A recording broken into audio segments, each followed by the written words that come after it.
I think it's time that we return to the world of Mega Man, and this time we'll be jumping ahead to the next branch in the franchise. While classic Mega Man was something that I was always aware of, I always had more of an interest in the Mega Man X series. It's the branch of Mega Man that I'm the most familiar with, but how did this part of Mega Man come to be? Alright, so let's rewind the clock here. Around the same time that Mega Man 6 was being developed for the NES, a successor series was also being made for the Super Nintendo and would take advantage of that hardware's capabilities. Another thing was also to evolve Mega Man in gameplay, story, and tone. Upgrading your character is given a bigger focus, the story plays a little more importance than before, and just as most other legacy franchises were doing in the 90s, this new Mega Man game would be darker and more edgy in tone. In December of 1993, Mega Man X launched in Japan, with the game coming to America about a month later, and hilariously, would mean that it would actually release before Mega Man 6 here. But this new Mega Man game captivated fans of the Blue Bomber. Its gameplay, while familiar, did new things and expanded on what the classic series was just starting to do around that time, and would go on to become one of the best-selling games on the Super Nintendo. Now, as for me personally, as I stated a bit ago, I've always had more of a fondness for the X series, and I know I might be jumping the gun here, but X1 is one of my favorite games, period. It does everything right for me that I want to see from a Mega Man game. God, what was it about the SNES and giving us some of the best games in various series? Castlevania 4, Super Mario World, A Link to the Past, Super Metroid, Jesus Christ, this console is nuts. Now, unlike before, we aren't just going to look at a few games and then move on to something else. From here on, we're doing marathons, and what better way to kick it off than with games that I adore. So let's get right into why I think Mega Man X is the perfect Mega Man game. Alright, so let's start off with what happens in between the events of the classic and X series. Dr. Light always yearned to make robots capable of independent thought, and while the Robot Masters were close, they were still bound by their code and the laws of robotics, so he got to work and eventually created the first in a new generation of robots, which he dubbed X. In order to ensure X's free will actually worked and wouldn't go haywire, Dr. Light sealed X away to run constant diagnostics on him for 30 years. However, unfortunately, Dr. Light would pass away, and with no one to carry on his research, X would remain sealed away for 100 years. Something that never gets explained is what happened to classic Mega Man, or any other Robot Masters from his time. Mega Man, Roll, Auto, Proto Man, Bass, they're all gone with no explanation. We eventually fast forward to 21, where we see this researcher, Dr. Kane, excavating the remains of Light's lab, and discovers a message left behind by the late Doctor, warning that X is potentially the most dangerous thing ever created, and soon Dr. Kane finds and awakens X. Kane finds himself super impressed with X's capability for free will that it inspires him to make new robots based on X's design called Reploids, and while things seem fine at first, eventually some Reploids end up going haywire and attack humans. A force of Reploids is formed to hunt down these Mavericks, dubbed the Maverick Hunters, led by one Commander Sigma. But then one day shit hits the fan when Sigma goes Maverick and declares war on humanity to build a world just for Reploids, as he believes that they are the next step in evolution. And so it's up to the remaining Maverick Hunters, such as X, to put an end to Sigma's rebellion. By the way, all of this comes from the manual, as well as this Day of Sigma OVA for Maverick Hunter X, a remake of X1 for the PSP. I do intend to look at this at some point, along with Mega Man Powered Up and the Wily Wars, just not right now, later down the road for sure though. When we start off, we're immediately thrown into this destroyed highway, and from here the gameplay should feel familiar to longtime Mega Man fans. X can run, jump, shoot lemons, he even has the charge shot. Although something new that X has right out of the gate is the ability to cling onto a wall and kick off of it, allowing for more vertical level design than before. I like how you're taught to use this too, as right after defeating this bee mechanoid, you fall into this pit and need to wall climb out of it to escape.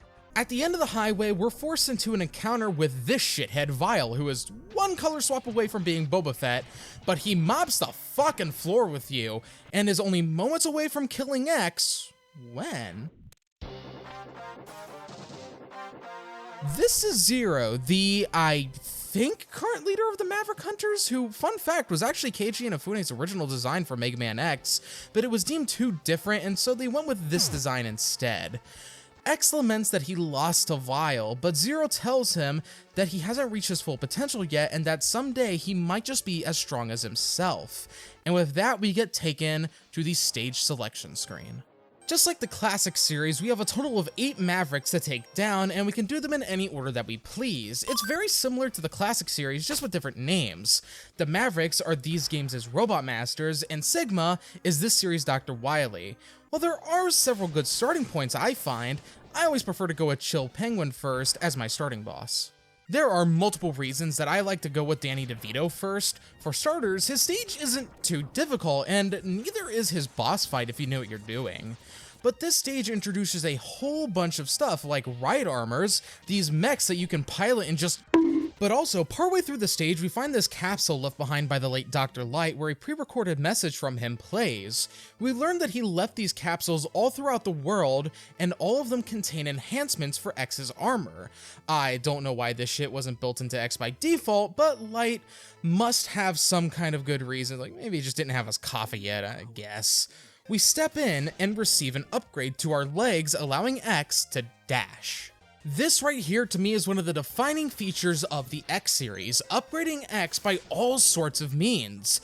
Later, you can get an upgrade that reduces damage by 50%, a helmet that just lets you break blocks like you're hitting shit with your head like...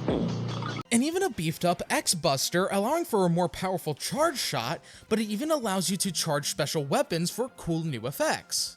That's not all, as you can also find sub-tanks, which act like the E-tanks from the classic series, but you get to keep these permanently, and they passively fill up as you collect a health pickup whenever you're at max HP, giving you the means to heal yourself. Although with my antics, that might have led to a mass genociding of the bat population. Not to mention, if you just want more health in general, then you can find these heart tanks that permanently increase your health bar. I don't understand why X has a more limited health pool over his classic counterpart in the first place. Maybe Light need to make cost cuts somewhere, and with the rising costs of RAM and storage, and don't blame him. Chill Penguin is by no means a super challenging boss. In fact, just clinging to the walls and shooting him with your Lemon Buster is more than enough to kill him. He can make these ice statues of himself and slide around on his belly, but other than that, he shouldn't really prove to be much trouble. For making Chill Penguin chew on lemon ice, we get the Shotgun Ice, a freezing bullet that when it collides with a wall, splits into 3 bullets for a wider range. It's effective in taking down enemies, and the splitting into multiple bullets makes it super useful. You can charge up the special weapon as well to make this ice statue and use it as a snowboard, which I found a couple uses for. Next up is Spark Mandrill with a stage that can be a pain if you come here before defeating Storm Eagle. You not only gotta watch out for these sparks on the floor, but his mini-boss is annoying as all hell to deal with, as it can trap you in place and then send down these shockwaves. But by beating Storm Eagle first, his ship will crash into Spark Mandrill's stage, causing these blackouts, which also makes the entire stage and the mini-boss much easier. Spark Mandrill is a bit interesting in that he'll send out these electric shock balls across the room to damage us and can swing from the ceiling because he's a monkey. He is particularly weak to the Shotgun Ice, however, for you see, I was frozen today! For turning Spark Mandrill into an ice sculpture, we procure his Electric Spark, a ball of electricity that when it collides with a wall will split into 2, traveling along said wall, making it pretty useful and it deals a decent amount of damage to enemies. Now we head for the mines to take down Armored Armadillo, which has one of the best areas for grinding extra lives and health pickups for your sub-tanks. It's also fast-paced with this rail platform that just wrecks the shit of anything that it collides with, so much so that it drags the game to a crawl admittedly. But even that is further enhanced by the music, which is just plain fucking awesome. Being a more hardcore Mega Man means that this soundtrack relies a lot more on hard rock and metal, and it works so well on the SNES. It's one of my favorite video game soundtracks, and if you had to ask me which of these songs was my favorite, then I would say all of it. I love all of Mega Man X's soundtrack, but if you held a gun to my head and told me which one specifically, well... Armored Armadillo, Storm Eagle, Zero's theme, the title screen, the password theme, Sigma Fortress 1, the boss theme. Can you see why I just can't say one of them is my favorite? Give these a listen on your own time, I highly recommend it. Armored Armadillo will roll in and threaten us by curling into a ball and bouncing around the room. But if you have the Electric Spark and use it on him, it actually knocks his armor off, making him, regular Armadillo. but this makes him much easier to deal damage to. It also serves as his weakness, stunning him and dealing a good amount of damage. It also makes his fight a total cakewalk, especially once he starts sending out these energy blasts, since you can just jump in between them. For literally shocking Armored Armadillo shells off, we take his rolling shield, and this thing is incredible. It's pretty much just a ball of death that rolls along the floor and eats small fry enemies like they're nothing. But it gets even better when you charge it up, since it becomes this amazing shield that protects X from all the more annoying enemies in the game, and it doesn't consume weapon ammo while up. I genuinely think that this is one of the better shield weapons in all of Mega Man. Now we head for the 7 Seas to confront Launch Octopus. Being a water level in Mega Man is never that bad. In fact, Mega Man is one of the few game series that have fun water levels, admittedly. And when you throw the dash into the mix, you can achieve some serious distance in the water and get on top of these boats and then sink them, which leads to some secrets. Although, why does the Water Serpent mini-boss have so much health? I swear, this thing takes forever to kill. And if you want to get the heart tank in this stage, then you gotta fight it twice. As for the narcissistic octopus himself, I think he's actually one of the hardest bosses out of the 8 Mavericks. He just loves to send out these homing missiles and little piranha robots that'll eat away at X. He can also form this underwater tornado and surround himself in it, and I don't think you can really hit him while he's in there, which does drag the fight out a bit, but if you do get a good rhythm with him going, then he's not super difficult. For Rolling Launch Octopus in the Calamari, we get the homing missile, which is exactly what you think it is. Launch the missile, and it homes in on the nearest enemy. It's simple, but effective, and it goes through walls, which in a 2D game like this is a godsend. With half the Mavericks out of the way, we can take on Boomer Kuwanger. That's a interesting name, but his stage is set on this tower that we have to wall climb, and fortunately, it's pretty forgiving. You even have to go on this elevator section where you need to avoid getting crushed by spikes. This stage also needs to be revisited if you want to get a heart tank here, because unless you have an X-Buster upgrade, then you'll need Boomer Kuwanger's weapon in order to get this heart tank. Now, I don't know exactly how to roll over to this next bit, so fuck it! I love the visual style of this game. For being the first 16-bit Mega Man game, this looks so good. The darker tone complements the more mature story. Even the locations feel like nothing that we would ever see at this point in the classic series. Character designs are also really good. I love that the Mavericks have an animal motif going on in both their design and naming. And all of the major characters look so good. Sigma looks large and intimidating, and the Stallone lip that he has just adds to it. God, Zero is such a cool looking character from a design perspective. I don't quite get the boob globes, but I don't care. He still looks awesome. Finally is X himself, who genuinely feels like a natural evolution of classic Mega Man's design. The more realistic proportions, the more complex looking armor and the red gem on his head, not to mention the completed armor upgrades. For being the successor to Mega Man, X sure both looks and acts the part. Boomer Kuwanger is one of the more difficult bosses in the game, but really only more so if you're doing this with your default weapon. The homing missile just wrecks his shit and even stays locked onto him when he teleports. He can throw a boomerang at us, kinda like Cutman, and he can also grab onto X with those pinchers and just... For pumping a bunch of missiles up Boomer Kuwanger's USB ports, we net the Boomerang Cutter. As most other projectiles like this in other Mega Man games, it's a boomerang that can also snag onto items through walls. Not to mention, as an actual weapon, it's pretty good as you can even charge the thing up to launch these big-ass boomerangs that fuck shit up. Sting Chameleon is next up on our to-do list, where we travel to the forests of... And it's one of the less notable stages, I find. Not that that's bad, it's just I feel like other stages in this game outshine this one. Although I do love that coming here after defeating Launch Octopus floods parts of the level, which actually makes it possible to get this heart tank. At least you do get a ride armor in this stage, which is always a joy. Sting Chameleon... Oh my god, you can really just do this to him, huh? Jesus, he isn't even pathetic, he's just nothing. We get the Chameleon Sting, a green laser attack that splits into 3 lasers that go in diagonals. It reminds me a bit of the Gemini laser from Mega Man 3, except miles better in that it doesn't drag the game to a crawl, and also, charging it causes X to turn into a Skittle robot who is invincible for a short duration of time. Now we take to the skies for Storm Eagle. Obviously, being a sky-based stage means that we got a lot of vertical space to move around in and bottomless pits to watch out for. We need to make our way to Storm Eagle's ship and prevent its domination of the sky, and if we do, then the ship will crash into Spark Mandrill's stage, which in turn makes that place much easier. I've mentioned stages affecting each other a few times now. I suppose I should actually elaborate on that. By defeating specific Mavericks, it'll have an effect on certain other stages in the game. Is Spark Mandrill's mini-boss being a pain in the ass? Well, take out Storm Eagle, and now the mini-boss will be a total cakewalk. Defeat Chill Penguin and watch as it causes the climate to go out of whack in Flame Mammoth stage and freeze everything over.